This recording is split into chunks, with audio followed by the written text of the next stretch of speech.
2021년 1월 22일 금요일 큐티 생명의 삶 오늘의 본문 마태복음 5장 27절부터 37절까지 말씀입니다. 또 간음하지 말라 하였다는 것을 너희가 들었으나 나는 너희에게 이르노니 음욕을 품고 여자를 보는 자마다 마음에 이미 간음하였느니라. 만일 내 오른 눈이 너로 실족하게 하거든 빼어 내버리라. 내 백체 중 하나가 없어지고 온몸이 지옥에 던져지지 않는 것이 유익하며, 또한 만일 내 오른손이 너로 실족하게 하거든 찍어 내버리라. 내 백체 중 하나가 없어지고 온몸이 지옥에 던져지지 않는 것이 유익하니라. 또 일러스되 누구든지 아내를 버리려거든 이혼 증서를 줄 것이라 하였으나 나는 너희에게 이르노니 누구든지 음행한 이유 없이 아내를 버리면 이는 그로 간음하게 함이요 또 누구든지 버림받은 여자에게 장가드는 자도 간음함이니라. 또 옛사람에게 말한 바 헛맹세를 하지 말고 내 맹세한 것을 주께 지키라 하였다는 것을 너희가 들었으나 나는 너희에게 이르노니 도무지 맹세하지 말지니 하늘로도 하지 말라. 이는 하나님의 보좌임이요 땅으로도 하지 말라. 이는 하나님의 발등상임이요 예루살렘으로도 하지 말라. 이는 큰 임금의 성임이요 내 머리로도 하지 말라. 이는 내가 한 터럭도 희고 검게 할 수 없음이라. 오직 너희 말은 옳다 옳다 아니라 아니라 하라. 이에서 지나가는 것은 악으로부터 나느니라. 아멘.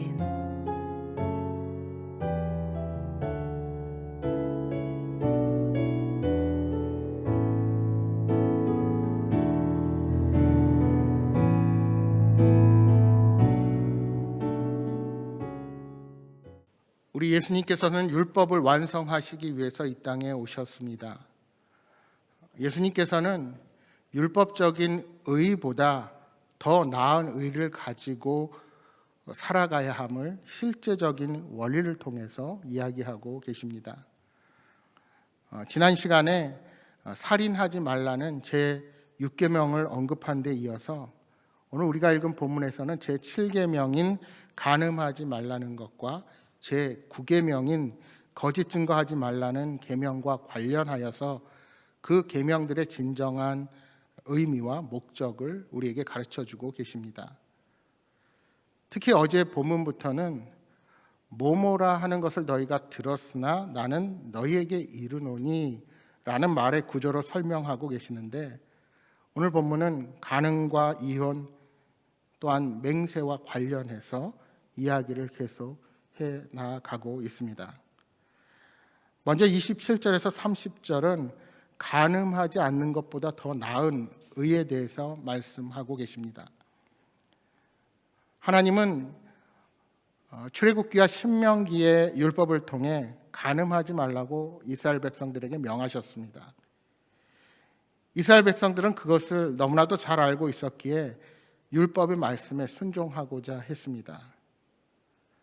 그런데 예수님께서는 단지 간음 행위를 하지 않는 정도의 의로는 안 된다고 말씀하십니다.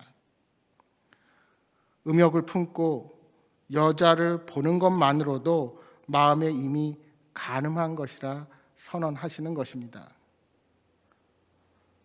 마음으로 짓는 죄도 지옥에 던져질 만큼 심각한 죄가 된다는 것입니다. 눈이나 손 때문에 간음하게 된다면 차라리 그것이 없는 것이 더 낫다는 것이죠. 여러분, 세상에서는 몸으로 음행한 것을 간음이라고 말합니다. 아니, 이제 법적으로 간통죄도 사라진 시대를 우리가 살아가고 있습니다. 그러나 우리 예수님의 기준은 이와는 완전히 다릅니다. 예수님은 그 죄의 근원이 마음에 있음을 명백히 하시기 위해서 눈이 자신의 마음으로 간음을 행하게 한다면 빼어내버리고 손이 그렇게 한다면 찍어버리라고까지 말씀하시는 것입니다. 그러니까 사전에 죄악이 우리 안에 들어오지 못하도록 마음과 생각부터 깨끗하게 해야 할 것을 말씀하고 계신 것입니다. 예수님 시대에 비하면 지금은 눈으로 하는 간음이 더욱 일반화된 시대를 우리가 살아가고 있습니다. 우리의 영혼을 유혹하는 온갖 자극들이 날마다 넘쳐나고 있습니다. 텔레비전과 영화와 광고의 많은 부분들이 여성과 젊은 남성들을 성상품화하고 너무나도 자극적이고 감각적이어서 어린 아이들로부터 이러한 유혹에 쉽게 노출되어 있습니다. 그 자극을 거부하지 못한 사람들은 음욕을 품고 이성을 바라보게 되는 것입니다. 이것이 바로 예수님께서 말씀하신 또 다른 간음입니다. 이러한 것을 죄라고 인식하지 못하기에 회개할 생각도 하지 못하는 것입니다. 여러분, 그리스도인들은 간음의 죄를 피하는 것은 물론이고 마음의 음욕과도 싸워야 합니다. 그리고 때론 이 싸움에 졌을 때는 바로 회개해야 합니다. 이렇게 피하고 싸우며 돌이키는 영성을 반드시 가져야 하는 것입니다. 계속해서 31절에서 32절은 이혼 증서를 주는 것보다 더 나은 의의를 말씀하고 계십니다. 하나님은 아내를 버리려 하는 자는 이혼 증서를 아내에게 줘야 한다고 모세의 율법을 통해 말씀하셨습니다. 이는 억지로 같이 살게 하는 것보다 현실적으로 차라리 헤어지는 것이 나은 경우도 있기에 주어진 법이었습니다. 남편은 아내에게 이혼 증서를 써주어 합법적으로 여자가 재혼할 수 있는 길을 열어주게 하는 것입니다. 하나님께서는 남자들의 극단적인 이기심 때문에 여성들이 사회적으로 고통당하는 것을 조금이라도 막기 위해서 이혼 증서를 아내에게 써주도록 그렇게 법을 정한 것입니다. 그러니까 이혼 증서는 이혼당한 여성들의 권리를 지켜주기 위한 최소한의 조치였던 것입니다. 그런데 사람들은 그것을 오히려 자신들의 악한 결정을 정당화하는 도구로 악용합니다. 유대인들은 이 법을 왜곡하여 이혼 증서만 써주면 마음대로 아내를 버릴 수 있는 권리가 있다고 생각한 것입니다. 하지만 율법은 음행한 경우 외에는 절대로 아내를 버리면 안 됩니다. 그것은 그녀와 그 여자에게 장가드는 자 또한 간음하게 만드는 결과를 초래하게 된다는 것입니다. 이러한 폐습을 아시는 우리 주님께서는 이혼 증서를 써주면서까지 이혼을 하는 것보다 결혼 생활을 끝까지 지키는 것이 더 나은 의라고 말씀하신 것입니다. 어찌 보면 오늘날을 살아가는 사람들의 이혼 사유는 그 당시보다 더 복잡하고 다양하다고 볼 수 있습니다. 그러나 그리스도인들은 모든 형편과 사정에 불구하고 배우자를 버리지 않는 것이 더 나은 의입니다. 그리스도인은 하나님으로부터 오는 용서와 자비 그리고 인내의 법으로 이혼의 충동을 이겨낼 수 있어야 합니다. 어쩔 수 없이 이혼 증서를 써주는 것이 최소한의 의가 될 수도 있겠지만 더 나은 의는 결혼의 서약을 신실하게 지키는 것임을 우리가 기억해야 할 것입니다. 이제 33절 이하 37절까지는 모든 말을 진실하게 해야 한다는 교훈입니다.